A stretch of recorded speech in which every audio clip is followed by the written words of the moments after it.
ើអ្នកកំពុងស្វែងរកកន្លែងមួយដែលអាចនាំអ្នកចេញពីភាពអ៊ូអរនៃទីក្រុង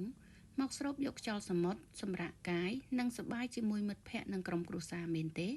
ថ្ងៃនេះយើងនាំគ្នាមកស្គាល់ឆ្នេរកោះស្មាច់ដែលស្ថិតនៅក្នុងតំបន់ប្រជុំកោះស្ដេចនៃស្រុកគិរីជលសាខេត្តកោះកុងដំណើរកម្សាន្តចាប់ផ្ដើមតាំងពីចេញដំណើរអ្នកអាចធ្វើដំណើរជាក្រុមតាមរថយន្តជជែកគ្នាលេងស្ដាប់តន្ត្រី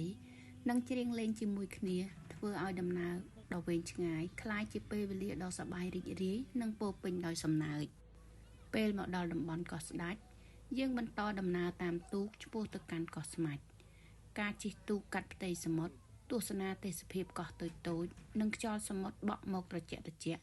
ក៏ជាផ្នែកមួយនៃបទពិសោធន៍ដ៏គួរឲ្យចងចាំមកដល់កោះស្មាច់ភាពស្រស់ស្អាតនៃឆ្នេរខ្សាច់សក្បុសនិងទឹកសមុទ្រថ្លាកំពុងរង់ចាំអ្នកនៅទីនេះអ្នកអាចហែលទឹកលេងក្នុងសមុទ្រដើរលេងតាមឆ្នេរលេងទឹក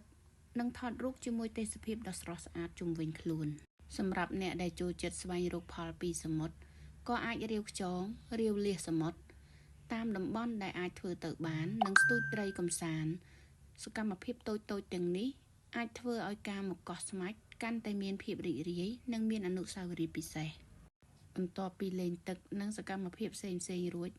ក៏ដល់ពេលដែលត្រូវគ្រប់គ្នាមកជួបជុំគ្នាយើងអាចរៀបចំចម្អិនអាហារញ៉ាំជុំគ្នានៅក្បែរឆ្នេរចែករំលែកម្ហូបអាហារសំណើចនិងរឿងរ៉ាវផ្សេងៗ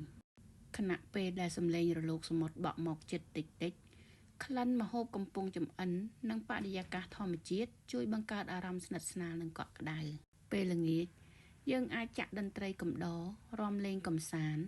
ច្រៀងលេងនិងសើចសប្បាយជាមួយគ្នាមិនចាំបាច់មានកម្មវិធីធំដុំទេ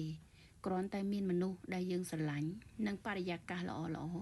ក៏អាចបង្កើតជាអនុស្សាវរីយ៍ដែលមិនងាយភ្លេចបាននៅពេលរាត្រីអ្នកអាចបោះតង់គេងក្បែរឆ្នេរស្ដាប់សំឡេងរលកសមុទ្រមើលមេឃពេលយប់និងសម្រាកក្រោមបរិយាកាសធម្មជាតិដ៏ស្ងប់ស្ងាត់ព្រឹកឡើងអ្នកអាចក្រោកមកទស្សនាពន្លឺថ្ងៃរះពីលើផ្ទៃសមុទ្រស្រូបយកខ្យល់សមុទ្រដ៏ស្រស់ស្រាយហើយចាប់ផ្ដើមថ្ងៃថ្មីជាមួយអារម្មណ៍ស្រស់ថ្លា